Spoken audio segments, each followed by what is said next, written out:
Hello students, I am Sachin sir, your physics teacher. Last class में हमने Coulomb's law discuss किया था। आज हम उसके एप्लीकेशंस देखेंगे।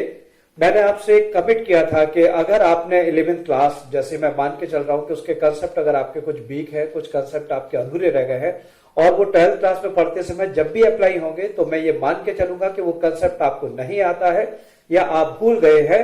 मैं क्लास को वही ब्रेक करूंगा, जो रिक्वायर्ड कंसेप्ट है, जो आगे अप्लाई होने वाले हैं, उतने कंसेप्ट में एटलीस्ट आपको यहां पर एक्सप्लेन करूंगा। फिर हम उसको आगे थ्योरी में, आगे हमारे सब्जेक्ट में अप्लाई करेंगे, जिससे आपके लिए वो सब्जेक्ट समझना बहुत आसान हो। तो आज हम कूलॉम्स लॉ का फर्स्ट एप्लीकेशन स्टार्ट कर रहे हैं, जिसका नाम है इक्विलिब्रियम ऑफ चार्ज। अब क्वेश्चन उठता है, sir what is the meaning of equilibrium, क्या होता है ये? तो इसकी सिंपल सी डेफिनेशन है, अगर एक बॉडी पर नेट फोर्स लगने वाला है और वो जीरो आता है तो हम ये बोलेंगे that body is said to be in equilibrium. फिर से सुनिएगा, नेट फोर्स जीरो होने का मतलब है if there are so many forces are acting on the body but their resultant force is zero. बच्चे बोलते सर समझ में नहीं आई अभी भी बात। बोलूंगा सिंपल है, एक बॉडी पर बहुत सारे फोर्स लग रहे हैं और उसके बाद बॉडी का नेचर ऑफ मोशन चेंज नहीं हो रहा है। अगर रेस्ट में है तो वो रेस्ट में रहती है, चल रही है तो उसी स्पीड से चलती रहती है। इसका मतलब है उस पर लगने वाला नेट फोर्स कैसा है? जीरो है। और यही न्यूटन के इनर्शिया की डेफिनेशन भी थी। फर्स्ट लॉ भी यही बोलता था। ठीक, तो हमें ये बात समझ में आ गई कि if net force on the body is zero, तो अब मैं बोलता हूं दो conditions, there are two possibilities if body is said to be in equilibrium. ध्यान से सुनना, पहली पॉसिबिलिटी तो ये है कि उस पर कोई फोर्स लग ही नहीं रहा हो, body is in equilibrium because net force is zero, because there is no force acting on it. Second, if forces are acting but their resultant is zero, force एक दूसरे को कैंसिल करके net force क्या कर देंगे? Zero कर देंगे। और नहीं समझ में आया तो एक बहुत सिली सा एग्जांपल मैं देता हूं। एक ऑब्जेक्ट है, फॉर एग्जांपल ये पेन है, 5 न्यूटन से यहां फोर्स लगे और 5 न्यूटन से यहां फोर्स लगे। How many forces are acting on it? 2 forces are acting on it, but these force are equal and acting in the opposite direction and on the same body. So then body remain stationary at their position. This condition is called equilibrium. अब यहां एक चीज और समझ लीजिए 11th class का concept. 2 force are acting, right, acting in the opposite direction, right, forces are equal, right, but it is not a third law of Newton, because third law of Newton says force must be equal and opposite and acting on two different body. तो अगर दो different body पर force लगते हैं equal और opposite तो वो Newton third law कहलाता है, और सेम बॉडी पर दो इक्वल और अपोजिट फोर्स लगते हैं तो इसको हम बोलते हैं इक्विलिब्रियम ऑफ फोर्स। तो अब दोनों में कोई कंफ्यूजन नहीं रहा। चलिए, तो देखिए मैंने लिखा first application of Coulomb's law, we are starting equilibrium. Equilibrium मैंने लिखा और मैंने लिखा इसकी कंडीशन है कि इस पर नेट फोर्स कैसा होगा? जीरो होगा। इसका मतलब है अगर मैं ये बोलता हूं कि अगर आपको ये पता करना है कि इक्विलिब्रियम है या नहीं, तो आप बोलेंगे सर सिंपल सी चीज है, हम ये पता करेंगे कि इस बॉडी पर नेट फोर्स जीरो है कि नहीं। मैं बोलूंगा नहीं, यहां तक नहीं पहुंच रहा है। हम पहले ये देखेंगे कि बॉडी पर लगने वाले फोर्स के डायरेक्शंस कैसे है। मैं एग्जांपल देता हूं। मैं अगर आपसे बोलता हूं कि मैं यहां पर खड़ा हूं, एक स्टूडेंट्स ने मुझे इस तरफ से इस डायरेक्शन में खींचा, ठीक, दूसरे बच्चे ने भी मुझे इसी डायरेक्शन में खींचा। क्या हुआ बेटा?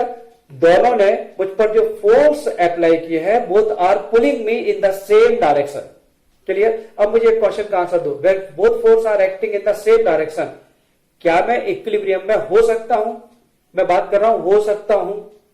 आप बोलोगे सर डिस्कस करने ही बेकार है, because force are acting in the same direction, so these force can never be cancel each other. Clear? तो मैं बोलूंगा क्या मुझे अब इस केस में आगे इक्विलिब्रियम को स्टडी करने की जरूरत है? आंसर होगा सर सवाल ही नहीं उठता।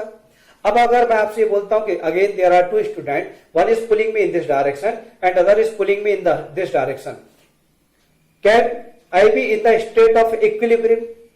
आप बोलोगे सर पॉसिबिलिटी है। मैं ये नहीं बोला I am in equilibrium of not, मैं बोल रहा हूं क्या मैं इक्विलिब्रियम में हो सकता हूं? आप बोलोगे सर पॉसिबिलिटी है because both force are acting on you in the opposite direction. 3 में से 2 कंडीशन सेटिस्फाइड हो गई। एक ही बॉडी पर फोर्स लगेगा, फोर्स कैसे होने चाहिए? अपोजिट होने चाहिए। अब मैं बोलूंगा I want to be in the state of equilibrium, क्या करना चाहिए? आप बोलोगे सर यू जस्ट, आप अपने दोनों बच्चों से, स्टूडेंट से बोलिए कि when they are applying force on you, this force must be equal. अगर इस बच्चे ने 5 न्यूटन से मुझे पुल किया है और यहां पर भी अगर वो मुझे 5 न्यूटन से पुल करेगा, तो मैं दोनों फोर्स अपोजिट होने के साथ साथ इक्वल होने की वजह से मैं किस में रहूंगा, इक्विलिब्रियम में रहूंगा, राइट। अब इस इक्विलिब्रियम को हम दो हिस्सों में बाइफरकेट करते हैं। It has again two part. First is called stable equilibrium, other is called unstable equilibrium. सिर्फ सुनते जाइएगा, आपकी लर्निंग 100% होगी। आप इसको लेकर निश्चिंत रहिए। आप बिल्कुल भूल कर ये क्लास में बैठिए कि sir 12th class is difficult for me because 11th class I did not take seriously, I have so much big concept. कैसे होगा, need not to worry. Classes को ध्यान से सुनते जाएं, सारे कंसेप्ट में रिवाइज कराता जाऊंगा। खैर वापस आते हैं। Again we are discussing equilibrium. It has two part, stable equilibrium and unstable equilibrium. अब क्वेश्चन उठता है सर इसमें अंतर क्या है, व्हाट इज डिफरेंस? तो मैं बोलूंगा सिंपल है। स्टेबल है दोनों ही इक्विलिब्रियम, दोनों ही केस में बॉडी पर लगने वाला क्या होगा, नेट फोर्स 0 होगा। Net force 0, body is in equilibrium. अब हम डिस्कस कर रहे हैं इट कुड बी स्टेबल और it could B unstable. If I say that equilibrium is stable equilibrium, देखिए क्लियरली लिखा है मिनिमम पोटेंशियल एनर्जी। अब क्वेश्चन उठता है कि अगर एक बॉडी स्टेबल इक्विलिब्रियम में है तो उसकी पोटेंशियल एनर्जी कैसी होगी, मिनिमम होगी। अब क्वेश्चन उठता है सर कैसे पता लगेगा मिनिमम पोटेंशियल एनर्जी है? तो बोलूंगा सिंपल है, जब भी बॉडी को आप फ्री करते हो तो सिस्टम उस पर वर्क डन करता है, और जब भी सिस्टम वर्क डन करता है तो उसकी एक ही टेंडेंसी होती है कि उस बॉडी को तब तक लेके तब तक मूव करें, it keep moving the body till it acquire their minimum potential energy position. ये एक नेचर है। अगर फॉर एग्जांपल मैं इस पेन को ड्रॉप करता हूं, right, it will move in downward direction. System काम कर रहा है और ये तब तक चलता जाएगा, तब तक ये नहीं रुकेगा जब तक इसको वो पॉइंट ना मिल जाए जहां पर इसकी पोटेंशियल एनर्जी मिनिमम है। तो यहां फिर स्टूडेंट को एक क्वेरी आती है कि सर आपकी ये बात तो समझ में आ गई, लेकिन मुझे अगर यही नहीं पता हो कि what is the meaning of potential energy first, second, अगर मुझे पता भी हो तो मुझे निकालना नहीं आता हो कि कौन से पॉइंट पर उसकी पोटेंशियल एनर्जी मिनिमम है, तो मैं कैसे बताऊंगा कि ये पॉइंट स्टेबल इक्विलिब्रियम है कि नहीं है? क्लियर? तो मैंने बोला इसकी एक हिंट है। अगर बॉडी पर नेट फोर्स 0 है, body is said to be in equilibrium, यहां कोई डाउट नहीं।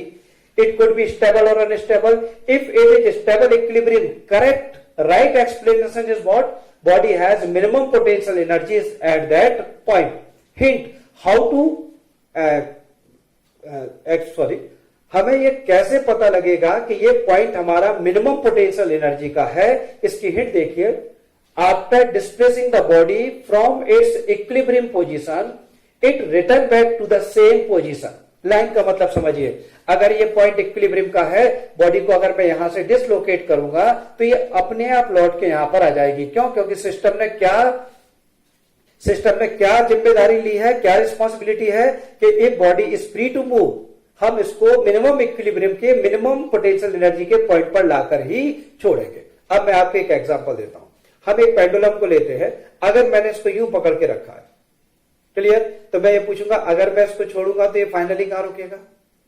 After oscillation it will rest in this position. तो मैं समझ जाऊंगा कि at this position it's potential energy is minimum, और ये पॉइंट कैसा होगा? It is the point of stable equilibrium. अब क्वेश्चन ये उठता है कि सर मैंने यूं पकड़ के रखा था इसको, here two force are acting on this body, one force of gravitation in downward direction, right, and my force is applied by me on upward direction. Both force are equal and opposite, so net force on this body is at this time is 0. ये मेरा हाथ है, देखिए मैंने इसको पकड़ के रखा है, ये हम इसको हैंगिंग पॉइंट मान लेते हैं। Net force is 0। अब इस पर नेट फोर्स 0 है तो बोलूंगा क्या ये इक्विलिब्रियम है? आप बोलोगे yes sir, condition is satisfied, two force are acting, both are opposite, now this pendulum suppose to be in the state of equilibrium. अब मैं बोलूंगा इसको छोड़िए। अगर छोड़ने के बाद ये वापस लौट के अपने आप यहां पर रुकेगा क्या? आंसर है नो। तो अगर ऐसा नहीं होता है तो मैं ये बोलूंगा कि this point is equilibrium but it is an unstable equilibrium. एक लाइन याद रखनी है, it never return back after displacing from their equilibrium position. तो हमें दो कंसेप्ट बेसिकली समझ में आ गए। मैं एक मिनट में समराइज कर रहा हूं। Net force is 0, body is in equilibrium, it could be stable और अनस्टेबल। अगर ये स्टेबल है तो पोटेंशियल एनर्जी क्या होगी? मिनिमम। हम मिनिमम पोटेंशियल एनर्जी का पॉइंट नहीं ढूंढेंगे, हम क्या करेंगे? हम ये देखेंगे कि वहां से अगर इसको डिसलोकेट करते हैं और ये वापस अपनी उसी पोजीशन पर लौट के आती है तो स्टेबल है, और लौट के नहीं आती है तो इक्विलिब्रियम तो है लेकिन कैसा है? अनस्टेबल है। क्लियर है? अब लास्ट कंसेप्ट, फिर हम इसके न्यूमेरिकल्स देखेंगे। अब क्वेश्चन उठता है सर कि इक्विलिब्रियम में कौन कौन रहता है, तो मैं बोलूंगा इक्विलिब्रियम में एक इंडिविजुअल पार्टिकल होता है, ठीक।